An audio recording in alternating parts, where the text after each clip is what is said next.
Hi everyone, I am Carla Mandel, your program manager for the professional mentoring program here at the College of Business at Oregon State University. Our program is a valuable resource for students who are seeking career guidance and professional development.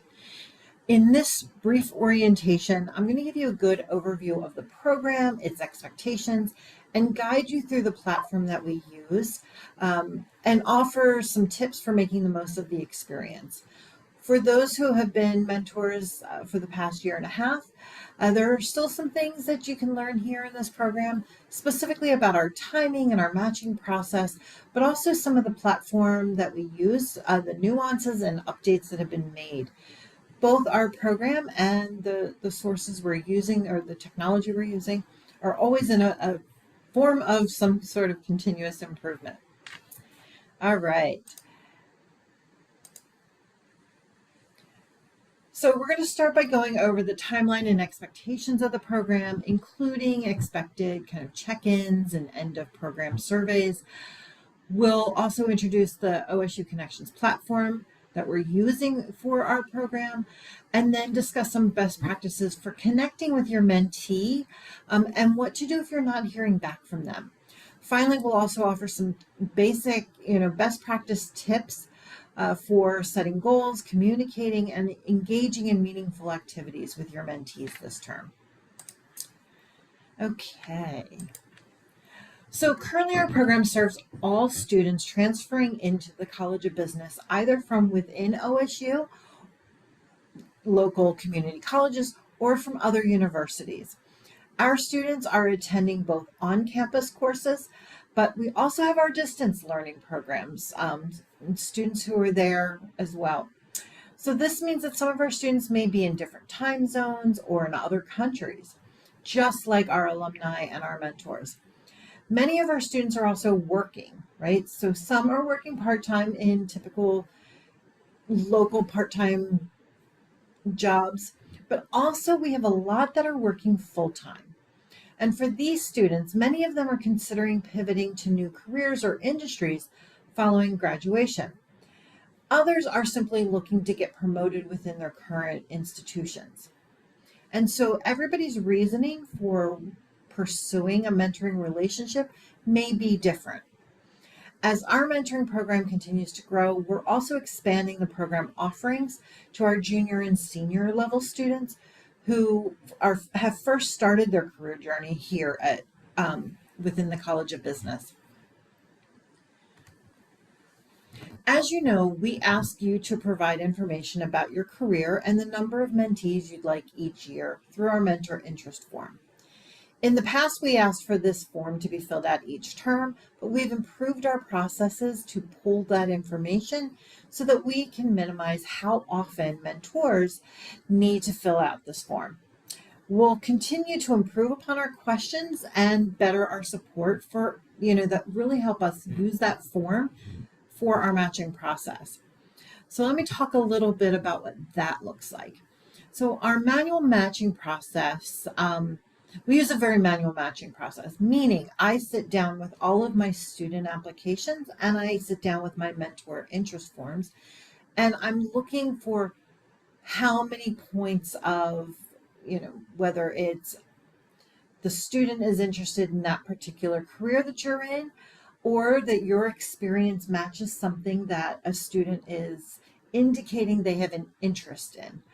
I'm not just matching on majors or, things like I was an athlete while I was a student. I'm working full-time. I'm looking at those as well, but I'm also looking at the career interests.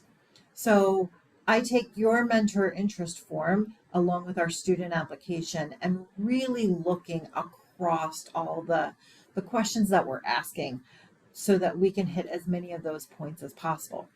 I also look at time zones and I also look at where you're located. So the more information that I have, both through your OSU Connections profile, as well as the interest forms, that helps me make the best matches possible. OSU Connections platform also offers a matching algorithm that is based on profiles, both yours and the students. However, there's some challenges with that, which is why we do not rely on it. The challenges are that, you know, first off, students are only setting up their profiles once they've been accepted into the program. So there's a timing issue with that because profiles, once a profile's set up, it needs to be approved before you can really go in and add data or fill in all the fields. So for that reason, I cannot rely on it because students really don't have that filled out. The other thing is because it's also an alumni platform, the students' profiles indicate what industry are they working in, not what industry do they want to work in. So for those reasons, it's not a direct apples to apples way to approach the matching. So we do not rely on that algorithm. However, I look at it to see if it's, if my manual match seems like it still fits that algorithm as well. And it just gives me a percentage. So I can see, oh, this is a 53% match. And then I see other things that aren't in those profiles. So I can take a look and say, okay, well, certainly this is going to be well above that 53% match.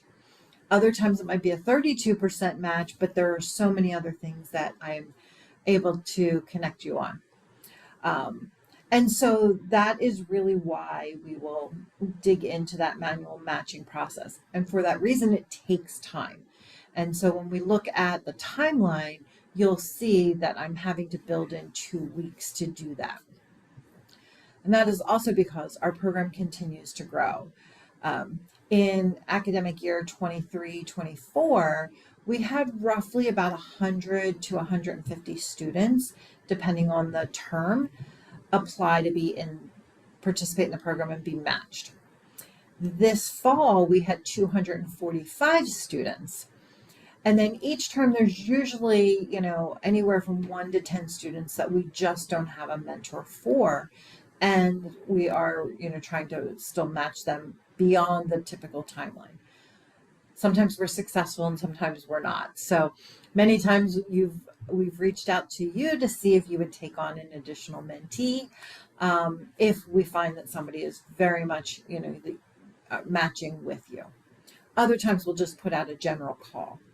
So I wanted to explain that process a little bit for you so that you have a good understanding of why it does take a little bit of time between you filling out the interest form and setting up your profile and the start of the term and when you are notified that you've been matched. Additionally, I also wanted to mention about the time commitment. So we are asking mentors to schedule and meet with each mentee 3 times. So that means if you've indicated that you're going to take 3 mentees and we matched you with 3 students, that you'll have 3 meetings with each of them. While it's not always successful if you try to meet with all of your mentees at the same time because of student schedules being so different, I have had, 1 or 2 mentors where that has worked really successfully, but at the same time, it does minimize the conversation that you're having that's very specific to that student. But again, it's not unheard of, just something that actually takes a little bit extra time to schedule.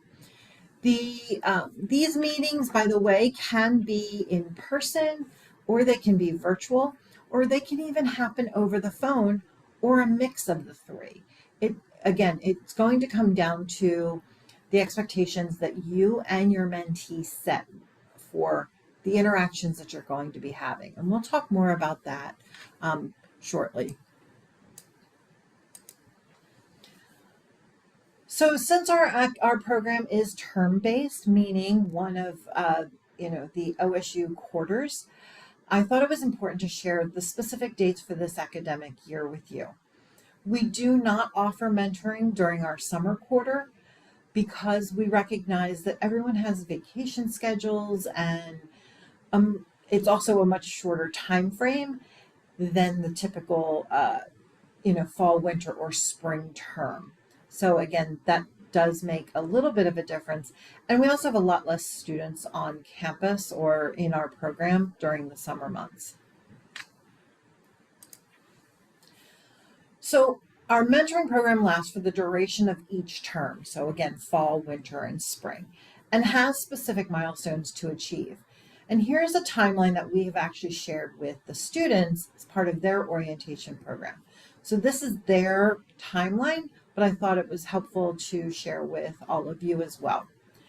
Students start during week 1 of each term by applying to participate. And this usually happens through one of their blueprint courses. And in those courses, it is focused on professional development, career exploration, and career growth. And so in those particular courses, they have an option to participate in this program. Much like your interest form, their application is used for that matching process. They have a number of questions. Why are they seeking this? You know, are they willing to be actively engaged? In addition to, are you currently working? What careers are you in? What do you want to go into post-graduation?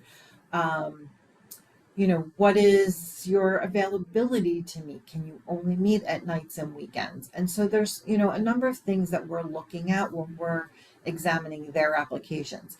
If we feel that they are not going to be actively engaged, then we will reach out to them and suggest that they find and, you know, pick one of the other options for the course that they're looking, that this assignment came up in. And I say that because it is an assignment, but it's a choose your own adventure assignment. Students actually have multiple options, and this is not the easy option. This is actually the one option that really requires them to, you know, be more proactive. They have to reach out, they have to schedule meetings, they have to attend those meetings, and then they have check-ins. So again, this is truly an option that is meant for those that want to connect with a professional mentor, such as yourselves. Okay, so the other thing is that we will do all of the matching, and oftentimes we get students who are confused and they try to reach out on OSU Connections to find a mentor themselves. And again, we encourage you that if they do reach out to you, to just direct them back to me, and I will support connecting them, making sure that they've completed all of the processes, such as the application and their orientation prior to being matched. All right, as I mentioned, throughout the program, there are 3 milestones, AKA meetings, and while we set specific dates in OSU Connections as due dates, we do have some flexibility, specifically with milestone 1 and 2, meaning that if it doesn't happen by that date, it can happen within those next, the next week or so. The only one we really don't have much flexibility on is milestone number 3. As you see here, milestone number 3 is scheduled for week 9, but we do have the flexibility of week 10 if needed. Beyond that, it's much more difficult because we are then telling their instructor, oh, they've only completed 2 of the 3 milestones, so they should only get, 67% of the points that instructor is awarding. Okay, so speaking of that assignment, right, you may hear some students saying that they are doing this for that assignment, but we do continue to improve our communications to them on their expectations. And, with that, they are required to do a check-in survey after each meeting.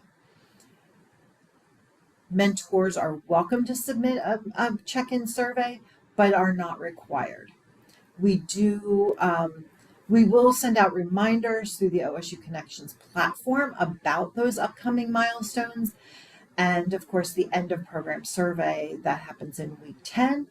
The platform will only, again, notify you on the due date, But I will, through our group feed, I do Wednesday Wisdoms, and we'll talk more about that in a bit. But I will send out like, hey, remember, milestone number 2 is coming up. You should have your meeting scheduled by now. Those types of things. And so if there are things that come up, I just ask that everyone communicates with me so that way I can respond accordingly to their instructors. At the end of the program, again, we do ask both mentors and mentees to submit an end of program survey. It's 2 completely different surveys to reflect on the experiences, but also for mentors, it also helps me understand, are you planning to do it again next term? Just because schedules change, so when you filled out your interest form in September, or depending on when you decided that you were interested in being part of the program, but prior to that first term, you might have said, well, I'm available fall, winter, and spring, and then because of work issues or family responsibilities, things may change, and you may say, you know what, I'm not going to be able to do it this next term. So that end of program survey lets me know that.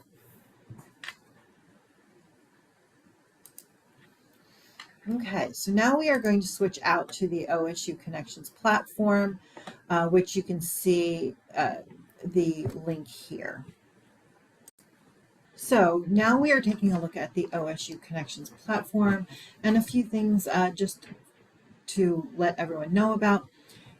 When you log in, you will be brought to your dashboard where you'll have information about, welcoming you, any kind of badges, how complete your profile is, and then some recent feeds from our alumni office. Any community part that you are brought into, who's currently logging into the platform, and then you'll see any groups that you are in. Once you are matched, you'll be brought in, you should automatically be brought into the College of Business, but then you'll be brought into a cohort specific College of Business mentoring relation group. And this is specifically to each term. So if you're participating in all 3 terms, you'll be added to 3 different groups. After the academic year is over, we get rid of the old groups and just have the current academic year's groups. You'll also hear of any upcoming events, campus resources, businesses near you that happen to be part of our platform, and all of these types of things. In addition, we have our navigation here on the left. Again, this is our homepage. If we just go to the feed, we will just see very much, a typical feed, new member or recent members, any job postings, and, other components that we share with our alumni. The directory. So here you can search through the directory. You can search by location, people that, because of my profile, it's pulling from this. It can also pull from people that are in your industry. And again, it's taking your profile information first. And that's what it's just giving here. Other mentors, for example. But these are just mentors that say they're willing to help. They might not be in our particular cohort. Maybe they're mentoring for another college. Maybe they are mentoring. Maybe they've been a mentor or are willing to mentor, but haven't been part of our specific program. You can also do specific filters if you're looking for one particular person. So I'm going to put myself in here. You can type in here. Right, and so I see myself, or I can do it certainly here. Affiliation, there's several different types of affiliations that you can search by. Additionally, offering to help, those seeking help. So if you are looking to connect with non-students who are also looking for help, you can look into seek help and the types of help that they're wanting. Mentors, again, when we're offering mentoring, specifically, are you participating in the formal College of Business mentoring program, or the engineering one, student mentorship, those types of things. So you just have a bunch of different options of filtering if you're looking at the directory. The other thing is this mentoring area. So again, this is specific pulling from how your profile is labeled. So I am seeing surrounding Oregon State University, and if there are any mentors in Corvallis or here at OSU, by job function, etc. But the big one is these mentoring relationships. And once you are matched, you will see your current relationships, or if you click on the tab, to past. So these are all the students I have mentored here at OSU. And my current one is Abigail. So this allows me to go directly into her profile just by clicking on her profile. I can also send her a message here. I can also schedule meetings here. Now, here's the trick. While I can schedule meetings through OSU Connections, this is only related if you and they both have a Gmail account, meaning you have to have a Google Mail account, and it only looks at that schedule. So if a student's trying to schedule a meeting with you, and that's happening, and you're not sure why they're scheduling a meeting when you clearly have other things on your schedule at that time, it's because it's only seeing your Gmail account. It's not seeing your Outlook account. It's not seeing any other calendars that you're using, regardless of what email address you're putting in. If you click on relationship details, well, let me go into one of my old ones. So if I click on relationship details, normally you would see the different milestones, and then there would be a blank circle here. If that was the case, then I would just, like to get these completed, I had to just check those off. As you can see, it did not, I did not complete those last two. Actually, I did, but we were outside of the timing of it. So I just hadn't gone in and logged them in. But the other thing you can see is when you click this triangle, please find a time to meet.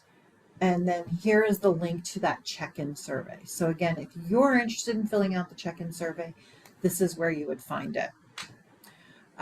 Not sure why my current is not working, but we're having some sort of error. So anyway, we will bypass that for the time being. Because I'm a program admin, you likely would not be seeing programs or settings. You would just probably see find a mentor or mentoring relationships. You also have a job board here. You can review jobs, you can post a job, and all of these things. This is all only within this OSU Connection platform. It is not the student-facing post a job, so that would be Handshake, and so that information is here as well. There are also groups, and as I mentioned, you're part of the College of Business when you affiliate yourself with the College of Business, and then when you are part of the professional mentoring program, there is a specific group. Those are umbrellas. Those are not the ones I will communicate to you through. I will communicate to you through the specific term. So let me just show you the fall one. Again, there's a feed, and you can see I'm pretty much the only one who's posting, but I do encourage you to respond or reply. This is very much a way to just connect with other mentors that are participating or other students, talking about the great things that you and your mentees are doing. But this is where I will try to post those types of communications, reminders. I call them Wednesday Wisdoms because I typically post on a Wednesday, and trying to share wisdom of best practices, reminders, any of those types of things. You can also post photos and events when you're posting. Speaking of events, you also have this events piece. This is all events that are shared with alumni. So you can see what's happening in and around. You can look by date, you can look by location, you can even post events. Then there's also the Business Beaver or Beaver Business Directory. These are just local businesses that work with us, and then we give them this particular spot to post. They do not have access to, the directory and things like that. So it's just a way that if you even have a business, you can promote it here so that other alumni see it if they're looking for it. And then last but not least, there is resources. And here there is some training materials on using OSU Connections platform. There's career resources, and then there's on-demand career webinars. So these are, again, geared towards alumni, but anybody on this platform, both mentors and mentees, have access to this. And so that is a bit about our specific OSU Connections platform. And I, again, highly encourage you to just play around and get to know it a little bit better. If you receive any messages, you will get them up here. As you can see, I've had several, emails from both mentors and mentees. And then you do get these notifications if you've created a post and people have liked it. So this is where you can check your direct messages. And then I also did want to show you about profiles. So let's go let's go back to home. And I wanted to chat a little bit about our profiles. So in our profiles, we have, again, the ability to edit our profile. You can connect your calendar, you can connect your LinkedIn profile, and then filling out as much information as possible will help support, again, those matches. And the fact that when you're matched, you'll see that you get access to your mentee's profile, but they also get access to yours. Here under settings, you can change your password, you can resync your profiles. If you want to connect Facebook, you can. I don't. If you're connected through a Google account, you can do that here. But notifications is really important. So how do you want to be notified if someone sends you a message? Do you want an email? Do you want a mobile phone kind of notification? If you want mobile, then you have to put in your mobile phone number. And so then you get to decide all of that. There are some that are grayed out, and that means we don't have the ability to turn them on or off. That is system generated by our alumni office who created this profile in the platform. So you get to turn on those particular messages. There's also a privacy spot where you can decide who can see your phone number, right? Does everybody get to see it, or only the mentoring relationships see your phone number? Who can see your email address, your location, who can send you messages, and then what social media messaging do you want? As you see, I'm not using any of the Skype or Facebook or Google Hangouts or Google Calendar. So again, you get to turn that on or off. So I highly encourage you to do all of those things. Okay, so now let's talk a bit about some best approaches at engaging with your mentees.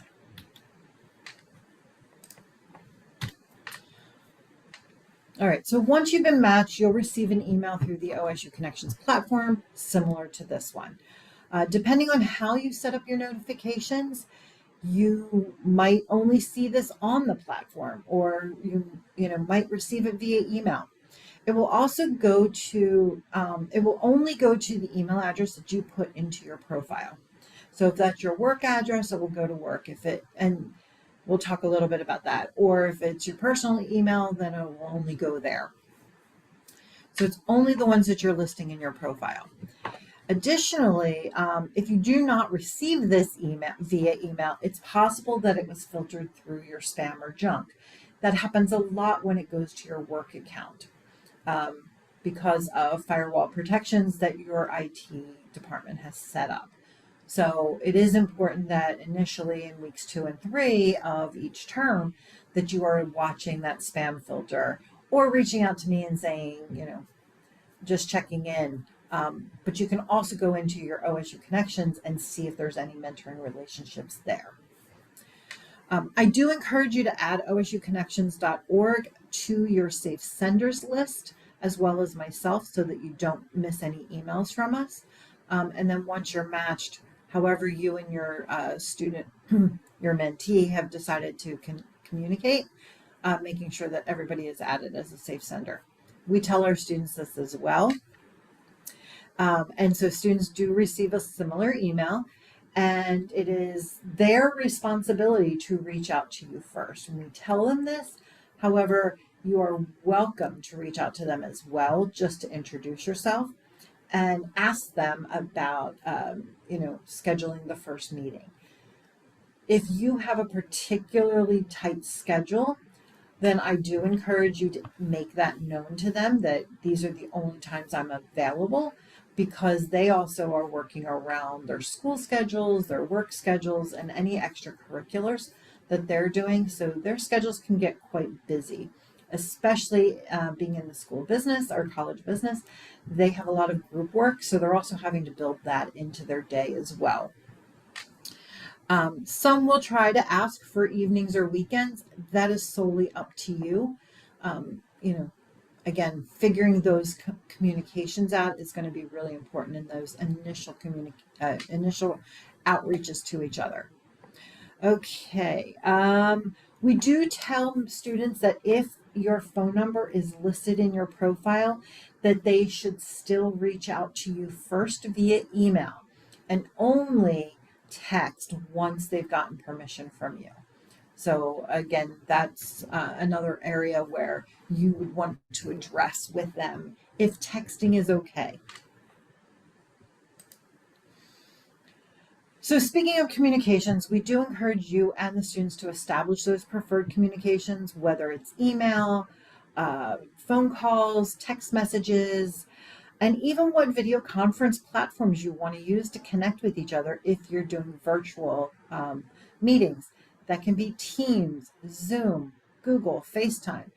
Students at OSU have access to Microsoft Teams, and they also have access to Zoom. So if you need them to set up a Zoom link, then you need to encourage them to do that. In their orientation, we address this and where they can access to set up a Zoom meeting, but because they have that through their OSU credentials. Many students are starting to use Teams, but that's still a very new thing for them. And so they might not know how to do that. If that's the case, then direct them back to me and I will help them get connected. I will say students are also notorious for outreaching to you very last minute, particularly when I send out a reminder to them that they have a milestone due date coming up soon. Again, recommending that you establish those connections, up front and specifically when you have that tight schedule. And we tell them the same. So despite of all of the recommendations and setting preferences for communications, there's still going to be times when you might not get a response from your mentee.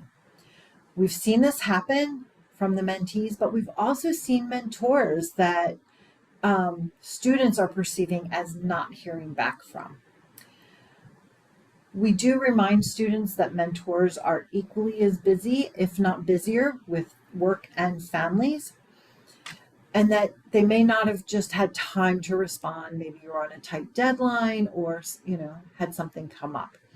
So we encourage them to give you 2 business days to respond, and that we feel is fair. And if you need more than that, please just let them know I'm going to be, unreachable for the next week. Any messages received, I'll get back to you, next week or something along those lines. Likewise, like I said, students are balancing large course loads, working, extracurriculars.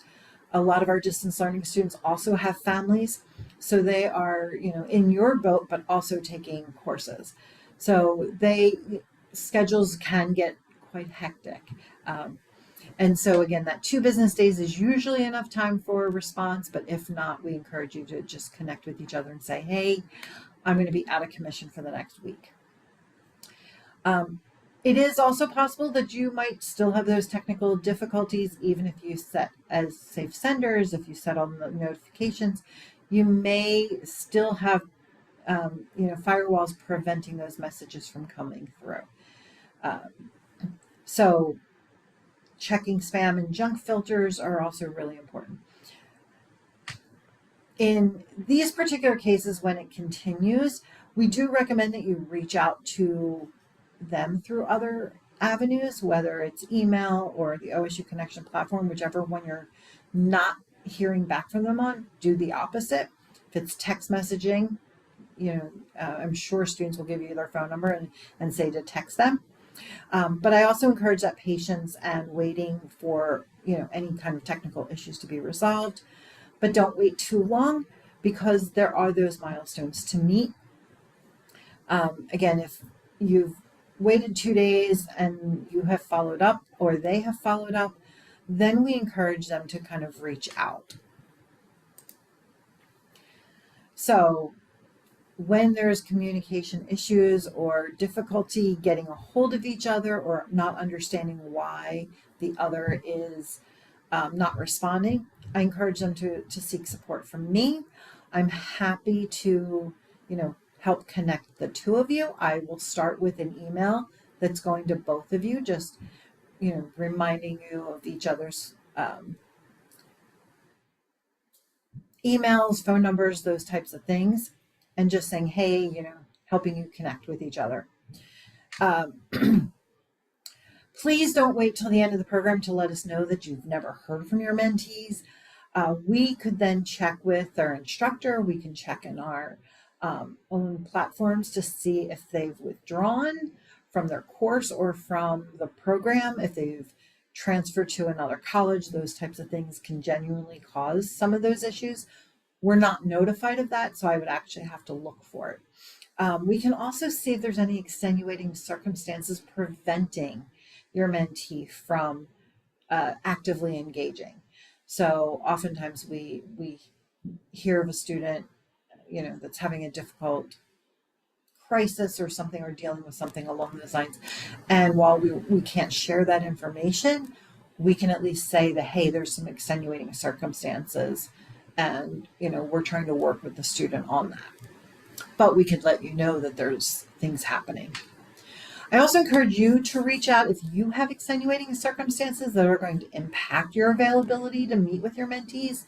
And that way, we're not hearing from them, well, I never heard from my mentor. My virtual door is always open, and I answer emails very quickly. So feel free to reach out to me if you have questions, concerns, something you're just trying to figure out. Always happy to converse with my mentors. And if ever you are on campus, I'd like to grab a coffee with you. I'd like to get to know you a little bit better. Okay, so as we start to wrap up here, let's talk about some tips for making the most of the experience. Both mentors and mentees should have goals and expectations for the relationship. Having clear goals and expectations is important for that successful experience. This also helps create a shared understanding of what each of you are hoping to achieve and how you plan to get there. We also encourage that at the first meeting, you schedule the second and third meetings. This way we can avoid some of the last minute needs to schedule and having to juggle and move things around. We still may end up having reschedules, but at least we have something set up front. And engaging in meaningful activities and discussions with your mentees will really help them gain some valuable insights, skills, and even experiences. This can include working on projects together. They can be fictional projects. You can be talking about what they're learning in their class and how to relate it to the industry they want to go into, if that's, relevant. Attending a networking event. We've had some mentees and mentors where the mentor has invited them to come to a professional association meeting if they're in the same general vicinity. But most often, it's really having conversations about career aspirations and your experiences and relating them to them. Students are taking career exploration and development courses, as I mentioned, which have LinkedIn and resume assignments. And so your advice could genuinely be very beneficial to them. They're getting, tips and feedback. They're being asked to create them or update them.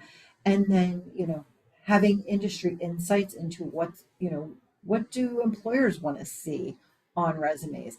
What types of things do you know that they might be experiencing that they haven't added?